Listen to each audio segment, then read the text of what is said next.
Hello दोस्तों, नमस्कार। मैं भी एक आप सभी का बहुत बहुत स्वागत करता हूं एक और नए क्लास में।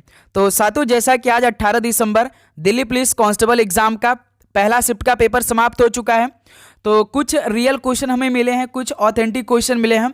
तो आज की इस क्लास में हम लोग डिस्कस करने वाले हैं। पूरे 50 क्वेश्चन मिले हैं जो कि आज की इस क्लास में हम लोग डिस्कस करने वाले हैं। तो जिनका एग्जाम आने वाले शिफ्ट में होने वाला है, इस क्लास को कंप्लीट देख ले और सवालों का आइडिया ले ले कि किस तरह के सवाल आपके सभी शिफ्टों में पूछे जा सकते हैं। तो इस क्लास में हम लोग complete GK, current affair, computer, math, reasoning के क्वेश्चन को डिस्कस करने वाले हैं। तो ऐसे प्रश्न पूछे आ रहे हैं आपके पेपर में। तो जिनका एग्जाम आने वाले शिफ्टों में होने वाला है वो अपना एग्जाम डेट कमेंट सेक्शन में बता दीजिएगा, क्योंकि आपके लिए पूरे पेपर का सोल्यूशन करवाना है। और शाम में 7:05 पे आपके सभी शिफ्टों के आधारित पर आने वाले शिफ्ट के लिए भी क्लास आने वाली है। तो इसलिए आप चैनल को सब्सक्राइब करके नोटिफिकेशन को ऑन कर लीजिए। तो चलिए देखते हैं आज के पहले शिफ्ट में किस तरह के और किस लेवल के सवाल पूछे गए थे। तो पहले हम लोग जीके प्रश्न को देखेंगे। भारत का निम्नलिखित में से कौन सा स्मारक यूनेस्को के विश्व विरासत स्थलों की सूची में शामिल नहीं है? भारत का कौन सा स्मारक यूनेस्को के विश्व विरासत स्थलों की सूची में शामिल नहीं है? जैसे सूर्य मंदिर कोणार्क, ये शामिल है। काकतीय रुद्रेश्वर रामप्पा मंदिर जो तेलंगाना में स्थित है, ये भी शामिल है। जंतर मंतर जयपुर वाला ये भी स्थित है। लेकिन जो जंतर मंतर नई दिल्ली वाला है ना, ये यूनेस्को के विश्व विरासत स्थलों की सूची में शामिल नहीं है। तो पहले का डी ऑप्शन राइट आंसर हो जाएंगे। नेक्स्ट अगला सवाल को देखिए, क्वेश्चन नंबर सेकेंड। 1799 में श्रीरंगपट्टनम की जंग में टीपू सुल्तान की मृत्यु और मैसूर के पतन के बाद उस राज्य में से किस राजवंश का आधिपत्य स्थापित हो गया? 1799 में श्रीरंगपट्टनम की जंग में टीपू सुल्तान की मृत्यु और मैसूर के पतन के बाद उस राज्य में किस राजवंश का आधिपत्य स्थापित हो गया था? तो वाडियार का हो गया था। ऑप्शन सी राइट आंसर हो जाएंगे। अगला सवाल कॉल करिएगा, क्वेश्चन नंबर थर्ड। भारतीय संघ के राज्यों में संवैधानिक तंत्र की विफलता से संबंधित संवैधानिक प्रावधान भारतीय संविधान के किस अनुच्छेद में दिए गए हैं? भारतीय संघ के राज्यों में संवैधानिक तंत्र की विफलता से संबंधित संवैधानिक प्रावधान भारतीय संविधान के किस अनुच्छेद में दिए गए हैं? तो अनुच्छेद 356 में दिए गए हैं। डी ऑप्शन राइट आंसर हो जाएंगे। अगला सवाल को देखिए, क्वेश्चन नंबर 4। मुगल शासन के दौरान पंचायतों का सरदार एक मुखिया होता है, जिसे क्या कहा जाता था? मुगल शासन के दौरान पंचायतों का सरदार एक मुखिया होता था, जिसे क्या कहा जाता था? तो मुकद्दम कहा जाता था। बी ऑप्शन बिल्कुल राइट आंसर हो जाएंगे। अगला सवाल कॉल करिए, क्वेश्चन नंबर 5। सेवन समर्स नामक पुस्तक के लेखक कौन है? सेवन समर्स नामक पुस्तक के लेखक कौन है? तो मुल्कराज आनंद है। बी ऑप्शन बिल्कुल राइट आंसर हो जाएंगे। चलिए अगला सवाल को देखिएगा, क्वेश्चन नंबर 6। भारत सरकार की अटल पेंशन योजना निम्न में से किस आयु वर्ग के सभी बचत बैंक डाकघर के बचत बैंक खाता धारकों के लिए उपलब्ध है? भारत सरकार की अटल पेंशन योजना निम्न में से किस आयु वर्ग के सभी बचत बैंक डाकघर के बचत बैंक खाता धारकों के लिए उपलब्ध है? यानी कितने वर्ष से लेकर कितने वर्ष के बीच है? तो 18 से 40 वर्षों के लिए है। ओके, डी ऑप्शन बिल्कुल राइट आंसर हो जाएंगे। अगला सवाल कॉल करिएगा, क्वेश्चन नंबर 7। भारतीय संविधान का अनुच्छेद 1 निम्नलिखित में से किससे संबंधित है? भारतीय संविधान का अनुच्छेद 1 किससे संबंधित है? तो संघ का नाम और क्षेत्र से संबंधित है। डी ऑप्शन बिल्कुल राइट आंसर हो जाएंगे। अगला सवाल को चेक करिए, क्वेश्चन नंबर 8। 2028 के ग्रीष्मकालीन ओलंपिक खेल कहां पर आयोजित किए जाएंगे? 2028 के ग्रीष्मकालीन ओलंपिक खेल कहां पर आयोजित किए जाएंगे? तो लॉस एंजलिस में आयोजित किए जाएंगे। ऑप्शन ए सवाल का बिल्कुल राइट आंसर हो जाएंगे। ओके, चलिए अगला सवाल को देखिए, क्वेश्चन नंबर 9। भारत की 2011 की जनगणना के आंकड़ों के अनुसार भारत में हिंदू और मुसलमानों के बाद तीसरा सबसे बड़ा धार्मिक समुदाय कौन सा है? बताइए। भारत की 2011 की जनगणना के आंकड़ों के अनुसार भारत में हिंदू और मुसलमानों के बाद तीसरा सबसे बड़ा धार्मिक समुदाय कौन सा था? तो भाई ईसाई समुदाय। ओके, बी ऑप्शन बिल्कुल राइट आंसर हो जाएंगे। क्वेश्चन नंबर 10 को हल करिए। न्यायालय की अवमानना अधिनियम किस वर्ष में पारित किया गया था? न्यायालय की अवमानना अधिनियम किस वर्ष में पारित किया गया था? तो 1971 में पारित किया गया था। ऑप्शन सी बिल्कुल राइट आंसर हो जाएंगे। अगला सवाल कॉल करिए। तो साथियों आगे बढ़ने से पहले आप सभी लोगों के लिए दिल्ली पुलिस कांस्टेबल एग्जाम जिनका भी होने वाला है क्रैक की पीडीएफ आ चुका है। इस पीडीएफ में पूरे 75 नंबर है। बहुत सारे स्टूडेंट का रिव्यू मिला, बहुत सारे क्वेश्चन इस पीडीएफ में आपको देखने को मिल रहे हैं। ये पीडीएफ आपके एग्जाम के लिए मात्र 50 रुपये का हो चुका है। इस नंबर पे आपको व्हाट्सएप करना है और ये पीडीएफ आपको जरूर पढ़ना है अपने पेपर से पहले। ओके, ज़्यादा समय नहीं है तो एक नज़र में इस पीडीएफ को आप जरूर देखिए। ओके, चलिए अगला सवाल को चेक करते हैं। क्वेश्चन नंबर 11, 1793 में बंगाल में अस्थायी बंदोबस्त या स्तंभरारी बंदोबस्त लागू किए जाने के दौरान वहां का गवर्नर जनरल कौन था? 1793 में बंगाल में स्थायी बंदोबस्त या स्तंभरारी बंदोबस्त लागू किए जाने के दौरान वहां का गवर्नर जनरल कौन था? तो चार्ल्स कॉर्नवालिस था। डी ऑप्शन राइट आंसर हो जाएंगे। अगला सवाल कॉल करिए। क्वेश्चन नंबर 12, कन्नौज के शासक हर्षवर्धन के दरबारी कवि बाणभट्ट द्वारा रचित उनकी जीवनी हर्षचरित किस भाषा में है? कन्नौज के शासक हर्षवर्धन के दरबारी कवि बाणभट्ट द्वारा रचित उनकी जीवनी हर्षचरित किस भाषा में है? तो संस्कृत भाषा में। ऑप्शन सी बिल्कुल राइट आंसर हो जाएंगे।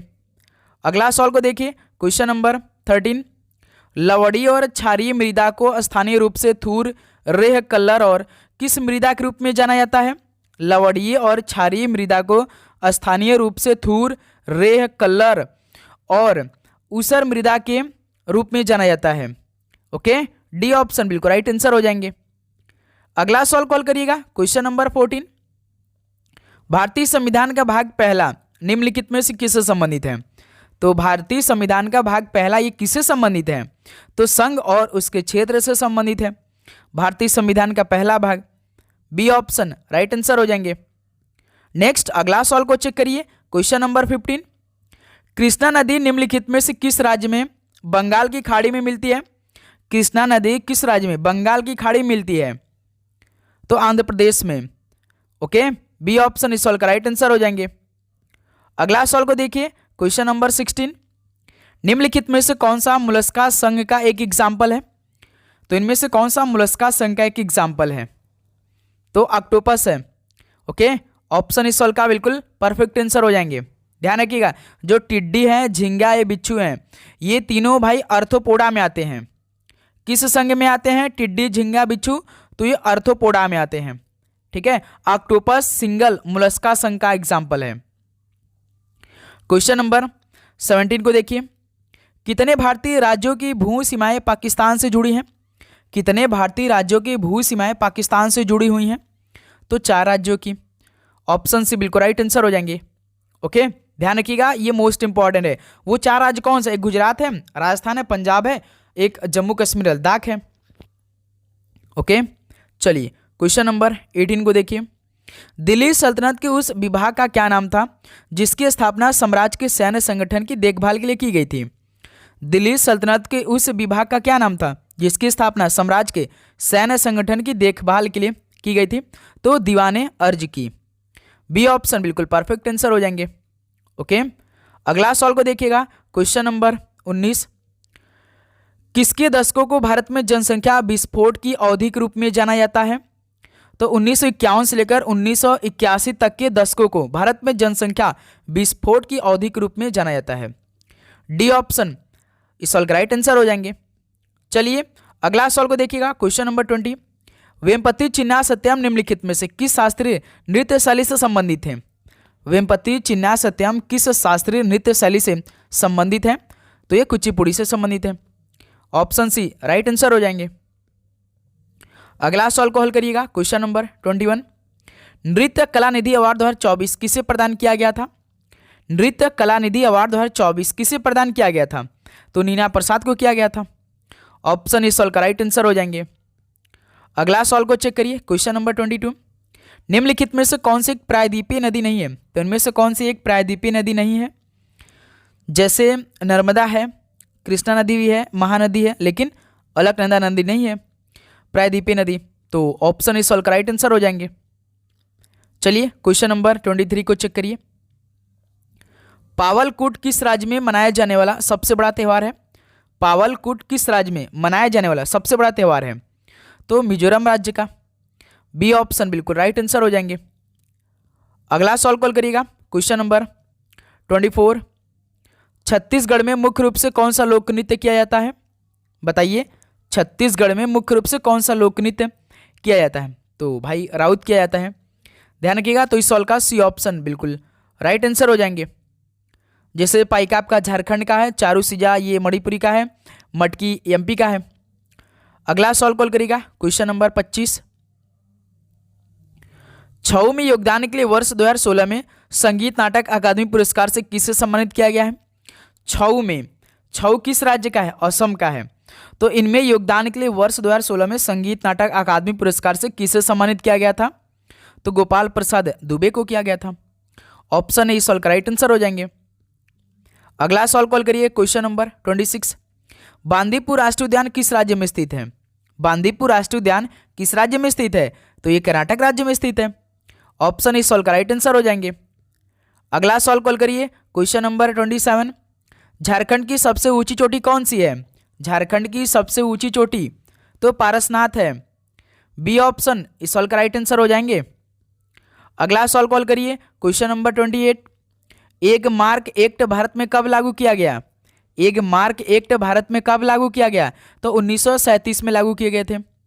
ऑप्शन इस सवाल का बिल्कुल राइट आंसर हो जाएंगे। तो साथियों देखिए, ये सवाल जो आपके द्वारा दिया गया वही सब सवाल हम करा रहे हैं। ओके, तो भाई आप इस नंबर पे जिनका एग्ज़ाम कंप्लीट हो चुका है, इस नंबर पे अपना क्वेश्चन प्लीज़ आप ज़रूर प्रोवाइड करिए। ओके, तो ये सारे क्वेश्चन आपके द्वारा दिया गया, जो कि सभी स्टूडेंट बोलें कि इसी टाइप के क्वेश्चन सर पूछे जा रहे हैं। निम्नलिखित समितियों में से किस समिति ने भारत में वित्तीय क्षेत्र सुधारों की जांच की ओर सुझाव दिए थे? तो निम्नलिखित समितियों में से किस समिति ने भारत में वित्तीय क्षेत्र सुधारों की जांच की ओर सुझाव दिए थे? तो नरसिम्हन समिति ने। ऑप्शन सी सॉल्व का राइट आंसर हो जाएंगे। अगला सॉल्व को चेक करिए क्वेश्चन नंबर 30। जब नदी मैदानी क्षेत्र में प्रवेश करती है तो वह मोड़दार मार्ग पर बहने लगती है। नदी की इन्हीं बड़े मोड़ों को क्या कहते हैं? जब नदी मैदानी क्षेत्र में प्रवेश करती है तो वह मोड़दार मार्ग पर बहने लगती है, तो नदी की इन्हीं बड़े मोड़ों को क्या कहते हैं? तो विसर्प कहते हैं। डी ऑप्शन राइट आंसर हो जाएंगे। ओके, चलिए अगला सवाल को चेक करिए क्वेश्चन नंबर 31। खनिज और इसकी साइट के संबंध में निम्नलिखित में से कौन सा गलत है? बताइए सवाल का राइट आंसर क्या हो जाएंगे। परफेक्ट आंसर दीजिए। देखिए, लौ अयस्क बेला डीला बिल्कुल ठीक है, सिल्वर जावर ठीक है, कोल झरिया ठीक है, लेकिन बॉक्साइट खेतड़ी के लिए गलत है भाई। तो डी ऑप्शन बिल्कुल राइट आंसर हो जाएंगे। सोने की खान है भाई खेतड़ी में, जो कि राजस्थान में स्थित है। ओके, क्वेश्चन नंबर 32 देखिए। निम्नलिखित में से प्रोबा 3 मिशन किस रॉकेट द्वारा छोड़ा गया था? भाई हर शिफ्ट में आपको मिशन से सवाल जरूर देखने को मिलेगा। तो प्रोबा 3 मिशन किस रॉकेट द्वारा छोड़ा गया था? तो PSLV C-59 के द्वारा छोड़ा गया था। ओके, ऑप्शन ए सॉल्व का राइट आंसर हो जाएंगे। क्वेश्चन नंबर 33 को देखिए। निम्नलिखित में से 98वीं बाघ परियोजना कौन सी है? तो साथियों 98वीं बाघ परियोजना कौन सी है? तो माधव राष्ट्रीय उद्यान है। बी ऑप्शन राइट आंसर हो जाएंगे। ओके, चलिए क्वेश्चन नंबर 34 को देखिए। खो खो विश्व कप 2025 स्वच्छ भारत अभियान के ब्रांड एम्बेसडर कौन बने हैं? खो खो विश्व कप 2025 स्वच्छ भारत अभियान के ब्रांड एम्बेसडर कौन बने थे? तो सलमान खान बने थे। ध्यान रखिएगा, बी ऑप्शन इस सवाल का राइट आंसर हो जाएंगे। ओके, क्वेश्चन नंबर 35 देखिए। फुटबॉल में गोल लाइन और पेनाल्टी स्पॉट के बीच की दूरी कितनी होती है? फुटबॉल में गोल लाइन और पेनाल्टी स्पॉट के बीच की दूरी कितनी होती है? तो 12 गज की होती है। बी ऑप्शन इस सवाल का राइट आंसर हो जाएंगे। क्वेश्चन नंबर 36 को देखिए। निम्नलिखित में से सिलेक्शन डे पुस्तक के लेखक कौन है? सिलेक्शन डे पुस्तक के लेखक कौन है? तो अरविंद अडिगा है सिलेक्शन डे पुस्तक के लेखक। इस सवाल के बी ऑप्शन राइट आंसर हो जाएंगे। अगला सवाल कॉल करिएगा क्वेश्चन नंबर 37। बुकर अंतर्राष्ट्रीय अवार्ड 2025 साहित्य के क्षेत्र में हार्ट लैम्प के लिए किसे दिया गया था? बताइए दोस्त, जो बुकर अंतर्राष्ट्रीय अवार्ड 2025 दिया गया था साहित्य के क्षेत्र में, वो भी हार्ट लैम्प के लिए किसे प्रदान किया गया? तो बानो मुश्ताक को प्रदान किया गया। ओके, तो इस सवाल के ऑप्शन बिल्कुल राइट आंसर हो जाएंगे। अगला सवाल कॉल करिए क्वेश्चन नंबर 38। प्रित्जर अवार्ड वास्तुकला के क्षेत्र में 2024 किसे दिया गया था? ये मोस्ट इंपॉर्टेंट सवाल बनेंगे। 2024 का भी याद कर लीजिए आप, 2025 का भी याद करिए। तो प्रित्जर अवार्ड वास्तुकला के क्षेत्र में 2024 में सबसे पहले बात करेंगे तो रिकेन यामामोटो को दिया गया था। 2025 की बात करेगा तो लियू जियाकुन को मिला है। ये जो ऑप्शन बी है ना, ये 2025 में मिला है भाई इनको, लियू जियाकुन को। ओके, ध्यान रखिएगा। क्वेश्चन नंबर 39 को देखिए। सर्वेंट्स ऑफ इंडिया सोसाइटी निम्नलिखित में से किस नेता का मौलिक विचार था? सर्वेंट्स ऑफ इंडिया सोसाइटी ये किस नेता का मौलिक विचार था? तो गोपाल कृष्ण गोखले का मौलिक विचार था। ऑप्शन ए सॉल्व का राइट आंसर हो जाएंगे। अगला सवाल को चेक करिए, क्वेश्चन नंबर 40। प्रथम इंग्लिश फैक्ट्री 1651 में किस नदी के तट पर स्थापित किया गया था? प्रथम इंग्लिश फैक्ट्री 1651 में हुगली नदी के तट पर स्थापित किया गया था। डी ऑप्शन राइट आंसर हो जाएंगे। अगला सवाल को देखिए, क्वेश्चन नंबर 41। निम्नलिखित में से किसे देश के लोकतंत्र का मंदिर कहा जाता है? तो साथियों, किसे देश के लोकतंत्र का मंदिर कहा जाता है? तो संसद को कहते हैं देश के लोकतंत्र का मंदिर। डी ऑप्शन राइट आंसर हो जाएंगे। क्वेश्चन नंबर 42 को हल करिए। भारत में निम्नलिखित में से किस सूक्ष्म वित्त संस्थान की स्थापना स्वतंत्रता के समय की गई थी? भारत में किस सूक्ष्म वित्त संस्थान की स्थापना स्वतंत्रता के समय की गई थी? तो ग्रामीण सहकारी की। Okay, option C right answer हो जाएंगे। अगला सवाल देखिए, क्वेश्चन नंबर 43। महिला एशियाई हॉकी चैंपियनशिप 2024 किस स्टेडियम में आयोजित किया गया था? तो साथियों, जो महिला एशियाई हॉकी चैंपियनशिप 2024 हुआ था किस स्टेडियम में किया गया था? तो राजगिरी स्टेडियम जो कि बिहार में स्थित है, इसमें आयोजित किया गया था। Okay, B option right answer हो जाएंगे। अगला सवाल को चेक करिए, तो कुछ भाई मैथ के भी सवाल मिले हैं। 5 संख्याओं का औसत 62 है, यानी 5 संख्याओं का औसत 62, यानी 62 गुणे 5 कितना हो जाएगा? 5 दूना 10 की 0 1, 5 6 30 1 31, यानी 310। पहली 2 संख्याओं का औसत 48 है, यानी पहली 2 संख्याओं का औसत 48 यानी 96 के बराबर हो जाएगा। और अंतिम 2 संख्याओं का औसत 52 है, यानी अंतिम 2 संख्याओं का औसत 52 है, यानी 104 के बराबर हो जाएगा। तो तीसरी संख्या क्या होगी? चलिए हल करिए। लगभग 95% सॉल्व को हमने कंप्लीट कर दिया है। आपको बस केवल 5% सॉल्व को कंप्लीट करना है। बताइए कितना राइट आंसर आएंगे? 5 संख्याओं का औसत 62 दे रखा है, ठीक है। पहली 2 संख्याओं का औसत 48 है, अंतिम 2 संख्याओं का औसत 52 है, यानी 96 और 104 कितना हो जाएगा? 200 हो जाएगा। और 200 यानी 310 में से 200 को माइनस कर दीजिए, कितना आएगा? 110 हो जाएगा, ठीक। यानी भाई जो तीसरी संख्या कितनी होगी? 110 हो जाएगी। तो डी ऑप्शन इस सवाल का राइट आंसर हो जाएंगे। किसी प्रकार का डाउट? 5 संख्याओं का औसत 62 दे रखा है, पहली 2 संख्या का औसत 48 यानी 96 के बराबर हो जाएगा, और अंतिम 2 संख्याओं का औसत 52 है जो कि 104 के बराबर हो जाएगा। तो भाई जो पहली 5 संख्याओं का औसत 62 है तो 310 के बराबर हो जाएगा। जो पहली 2 संख्या और अंतिम 2 संख्या इनका औसत दिया, इनको जोड़कर जो आपके पूरे 5 संख्याओं का औसत दिया उनमें से घटा दीजिए, आंसर निकल के आएगा। तो 96 104 को जोड़ा तो 200 आया, तो 310 में से 200 माइनस किया तो 110 आ गया, जो कि डी ऑप्शन राइट आंसर हो जाएंगे। क्वेश्चन नंबर 45 को हल करिए। 120, 200 और 225 का एलसीएम ज्ञात करिए, कितना आएगा भाई? तो 120, 200 और 225 का एलसीएम आपका शायद 1800 आएगा। इसको सॉल्व करिए, 1800 आपका निकल के आएगा। ओके, तो सी ऑप्शन इस सॉल्व का राइट आंसर हो जाएंगे। यदि एलसीएम आप निकालना चाहेंगे तो आपका भाई करीबन 1800 आएगा, निकाल के चेक करिए आप। जैसे ये सवाल देखिए, 4 संख्याओं दिया गया है 5, 19, 7 और 25 में प्रत्येक में क्या जोड़ा जाए ताकि उन्हें अनुपातिक बनाया जा सके? बताइए दोस्त। ऑप्शन का इसमें आप सहारा ले सकते हैं, जैसे 5 दिया है, 19 दिया है, 7 दिया है, 25 दिया है, तो इनमें से प्रत्येक में क्या जोड़ा जाए ताकि उन्हें अनुपातिक बनाया जा सके? यदि पहला ऑप्शन को हम उठाते हैं, 4 जोड़ेंगे तो कितना आएगा? 9, इसमें 4 जोड़ेंगे 23, ये तो अनुपातिक नहीं बन रहा है भाई, कटेगा नहीं भाई। यदि दोस्त मेरे हम ऑप्शन बी को चेक करें तो इसको जोड़ेंगे तो 7 हो जाएगा, इसको इसमें 2 को जोड़ देंगे तो कितना आएगा? 21 आएगा।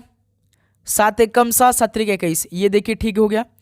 इसमें 2 जोड़िए 9, इसमें 2 जोड़िए कितना आएगा? 27। तो देखिए 9 एक कम 9, 9 3 27, ये अनुपातिक में आ गया, यानी बी ऑप्शन को। यानी चारों संख्याओं में दो में जोड़ा या तो उन्हें अनुपातिक बनाया जा सकता है, जो कि बी ऑप्शन।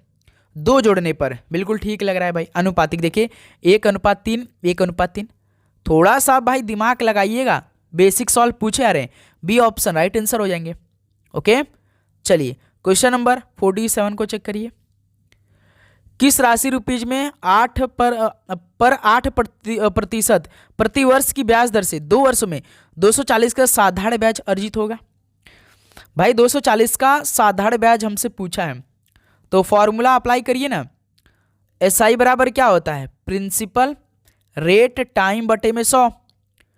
240 का साधारण ब्याज यानी 240 तो आपको इसमें सिंपल इंटरेस्ट दिया है, तो इसमें प्रिंसिपल पूछा है। रेट हमेशा परसेंटेज में रहता है, जो कि 8 टाइम 2 वर्ष बटे में 100। इसको सॉल्व कर दिए आपका आंसर आ जाएगा। जैसे 8 एकम 8, 8 त्रिका 24, 30 बार में 2 एकम 2, 15 दूना 30, यानी भाई प्रिंसिपल कितना आएगा? तो 240 का सिंपल इंटरेस्ट कितना होगा भाई? 1500 रुपया होगा। तो कितने लोग का भाई 1500? पहला ऑप्शन राइट आंसर आ रहे हैं भाई। बेसिक सॉल्व तो सॉल्व करने में आपको किसी प्रकार का दिक्कत नहीं आ रही होगी। ओके, चलिए अगला सॉल्व कॉल करिए। Question number 48। देखिए इस सॉल्व में क्या पूछा था भाई आप सभी से। एक निश्चित गुण भाषा में हैव गुड फूड को TIMA के एक रूप में कूटबद्ध किया जाता है। न्यूट्रियस फूड हेल्थी को KALUPE के रूप में कूटबद्ध किया जाता है। दी गई भाषा में फूड को किस प्रकार कूटबद्ध किया गया है? तो दोस्त मेरे आप सभी से फूड का कोड पूछ दिया है ना। तो सिंगल फूड पूछा है तो हम कॉमन चेक कर लेंगे। जैसे देखिए फूड इसमें भी है और फूड इसमें भी है, यानी दोनों में फूड है, तो इसका मतलब कि इन दोनों के कोड में आपको कॉमन भी कुछ ना कुछ दिखाई देगा कोड में। TIMA के देखिए KA इसमें भी है, KA इसमें है, यानी पहले के कोड में KA है और दूसरे के वाले कोड में भी KA है। तो फूड का कोड क्या होगा? KA हो जाएगा, जो कि सॉल्व का डी ऑप्शन। तो डी ऑप्शन इस सॉल्व का राइट आंसर हो जाएंगे। ओके, सभी को समझ में आया? नेक्स्ट अगला सॉल्व कॉल करिए। Question number 49। और साथियों रीजनिंग के बहुत सारे सॉल्व हमको मिल चुका है। लगभग आपको थोड़ी देर में हम पूरे पेपर का एनालिसिस करवा के दे रहे हैं। रीजनिंग का पूरे 25 नंबर के आ रहे हैं, तो देखिएगा कैसे कैसे सॉल्व पूछे गए हैं। निम्नलिखित श्रृंखला में प्रश्न चिन्ह के स्थान पर क्या आना चाहिए? 800, 700, 600, 500, 400, 300। सिंपल सवाल है भाई। पहला ऑप्शन इस सॉल्व का राइट आंसर हो जाएंगे। नेक्स्ट अगला सॉल्व कॉल करिए। क्वेश्चन नंबर 50 देखिए। 4 एक निश्चित तर्क का अनुसरण करते हुए 17 से संबंधित है।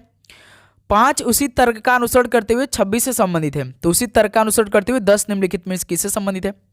तो दोस्त मेरे जैसे 4 आपका 17 संबंधित है, पहले इनका रिलेशन बना लेते हैं। जैसे भाई 4 का स्क्वायर कितना होता है? 16, 16 में 1 जोड़ देंगे तो 17 बन जाएगा। 5 का स्क्वायर होता है 25, 25 में 1 जोड़ देंगे तो 26 बन जाएगा। देखिए 26 किया है। स्क्वायर प्लस 1, स्क्वायर प्लस 1, तो 10 का पूछा है तो 10 का स्क्वायर प्लस 1 कर दीजिए। 10 का स्क्वायर 100, 100 में 1 जोड़ देंगे 101 हो जाएगा, जो कि सॉल्व का सी ऑप्शन राइट आंसर हो जाएंगे। तो साथियों आज का यह पूरे 50 क्वेश्चन कंप्लीट हो चुके हैं। तो उम्मीद करूंगा आपको हर एक क्वेश्चन काफ़ी अच्छी तरीके से समझ में आ रहे होंगे। तो दिल्ली पुलिस कांस्टेबल एग्जाम के पल पल अपडेट और मोस्ट इंपॉर्टेंट क्वेश्चन पेपर के लिए आप चैनल को सब्सक्राइब करके रखिए, नोटिफिकेशन को ऑन करिए और आप लोग अपना एग्जाम डेट कमेंट सेक्शन में हमें जरूर बताइए, क्योंकि आपके लिए हमें क्लास भी प्रोवाइड करना है। ओके, और भी किसी भी प्रकार का आपको डाउट हो रहा है तो आप कमेंट सेक्शन में पूछ सकते हैं। जिनका भी पेपर कंप्लीट हो चुका है, जो नंबर हमने आपको दिया उस पर आप व्हाट्सएप करके कुछ क्वेश्चन आप भी हमें बताइए, जिनका आने वाले शिफ्ट में उनके लिए हम क्लास प्रोवाइड कर सकें। ओके, तो चलिए इस क्लास को यहीं पर समाप्त करते हैं। मिलते हैं और एक नए पेपर के साथ। जिनका भी आने वाले शिफ्टों में एग्जाम यानी कल 19 दिसंबर को होने वाले शाम में, वो जरूर क्लास में जुड़ेंगे सभी दोस्त, करीबन 7:05 पे। ठीक है, तो सभी को जय हिंद, जय भारत, और आप सभी को एग्जाम के लिए best of luck. God bless you. आपके पेपर बहुत अच्छा रहा है, बिल्कुल सेम इसी लेवल के सारे क्वेश्चन पूछे आ रहे हैं। ठीक है, तो सभी को जय हिंद, जय भारत, पढ़ाई करते रहिए। ऑल द वेरी बेस्ट, धन्यवाद।